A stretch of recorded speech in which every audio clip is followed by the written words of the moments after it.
लगभग आधी रात हो चुकी थी और बारिश रुकने का नाम नहीं ले रही थी। अपना काम खत्म करके मैं ऑफिस से निकलने लगा तो मुझे गार्ड भैया ने टोक दिया। अरे राजीव जी, इतनी रात तक आप यहीं हैं? घर नहीं गए? हाँ, वो कुछ अर्जेंट काम था, इसीलिए देर हो गई, पर अब घर ही निकलूंगा। बेटा, शायद आपको पता न हो, पर आज अमावस की रात है। आज रात बाहर अकेले नहीं निकलो तो बेहतर होगा। जाओ तो कल सुबह चले जाना। क्या बात कर रहे हो आप गार्ड भैया? कल दोबारा ऑफिस भी तो आना होगा मुझे। बेटा, बात मानो मेरी, आज रात अकेले मत जाओ। घर पे कुछ काम है भैया, जाना तो पड़ेगा। तो एक काम करो, कुछ देर रुक जाओ, मेरी ड्यूटी खत्म हो जाएगी, फिर हम दोनों साथ निकल लेंगे। अरे भैया, काफ़ी लेट हो जाएगा मुझे, और कल ऑफिस भी तो आना है। मैं निकलता हूँ, आखिरी बस आती ही होगी, वो छूट गई तो दिक्कत हो जाएगी मुझे। चलो, गुड नाइट। बेटा रुको। देखो, मैं जानता हूँ कि आप मुझसे ज्यादा पढ़े लिखे हो और आपको इन बातों पे ज्यादा भरोसा भी नहीं होगा, पर फिर भी ये अपने साथ रख लो। ये क्या है? माता का अंगार है, मेरी पत्नी ने मुझे दिया था। इसे अपने साथ रख लो, ये आपकी रक्षा करेगा। अरे भैया, क्या अभी? बेटा, बात मानो और इसे बस अपने पास रख लो। ठीक है, लाओ। मैंने वो पोटली अपने जेब में रख ली और वहाँ से निकल गया। बारिश बहुत ज़्यादा होने के कारण आसपास कोई भी नहीं दिख रहा था, तो मैं वहीं खड़ा खड़ा बस का इंतज़ार करने लगा। रह रहकर बादल बहुत ज़ोर से गरज रहे थे और मुझे आसपास मेरे अलावा कोई दिख भी नहीं रहा था। कुछ देर वहाँ खड़े रहने के बाद मुझे अंदाज़ा हो गया कि शायद आखिरी बस भी निकल चुकी है। तभी अपनी दाईं ओर पर मुझे एक आदमी दिखा। अंधेरा ज़्यादा होने के कारण उसका चेहरा तो ठीक से नहीं दिख रहा था, पर उसे देखकर ऐसा ही लगा कि वो इसी बस स्टॉप की तरफ आने वाला है। मैंने इस बार अपनी गर्दन बाईं तरफ मोड़ी, पर पूरी सड़क सुनसान थी। मैंने दोबारा उस आदमी की तरफ देखा, पर वहाँ पर अब कोई भी नहीं था। मुझे ये बात काफ़ी अजीब लगी, क्योंकि अभी थोड़ी देर पहले मैंने वहाँ पर किसी को देखा था। मैं इस बात को समझने की कोशिश कर ही रहा था कि मुझे उस तरफ से एक कैब आती हुई दिखी, तो मैंने कैब को रोकने के लिए इशारा किया, पर वो कैब मुझसे आगे निकल गई। तो मैं हताश होकर दोबारा उस तरफ देखने लगा, पर तभी मुझे अपने पीछे गाड़ी के ब्रेक की आवाज़ सुनाई पड़ी। पलट कर देखा तो वो कैब रुक चुकी थी। मुझे लगा चलो अच्छा है, कुछ तो मिला। मैंने एक बार फिर पीछे की ओर देखा कि कहीं वो आदमी वहीं तो नहीं है जो मुझे कुछ देर पहले दिखा था, पर वहाँ कोई नहीं था। तो मैं कैब में जाकर बैठ गया और ड्राइवर को अपना एड्रेस बता दिया। SBI कॉलोनी भैया। कैब चल दी। गाड़ी थोड़ी ही दूर आगे बढ़ी थी कि मैंने ड्राइवर को पूछा, अरे भैया, ये आते हुए कोई आदमी दिखा था क्या? उसने मेरी बात का कोई जवाब नहीं दिया। तो मैंने दोबारा पूछा, भैया? नहीं देखा।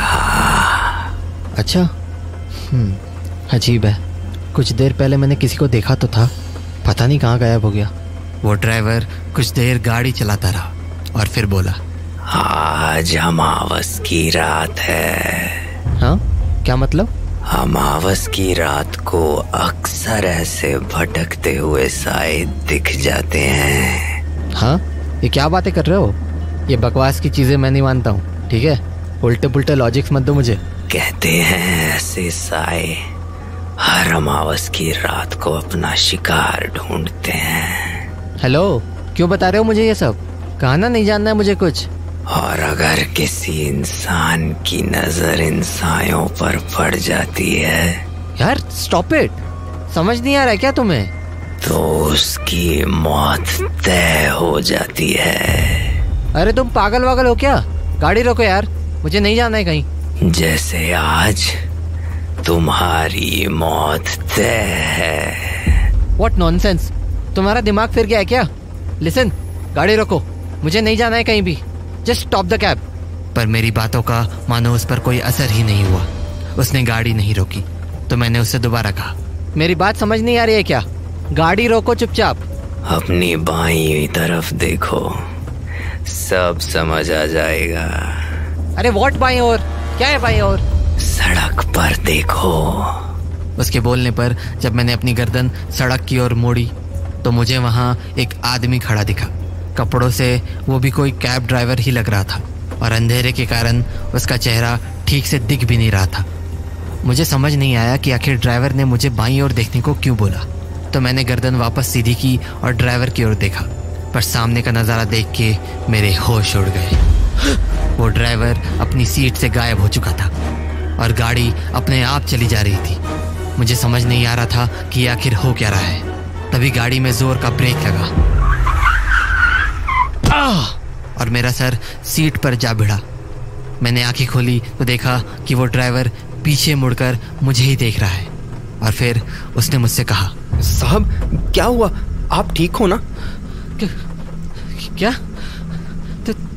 तुम कहाँ से आए? कहाँ से आया मतलब? तुम अभी तो गाड़ी में नहीं थे और गाड़ी अपने आप चल रही थी।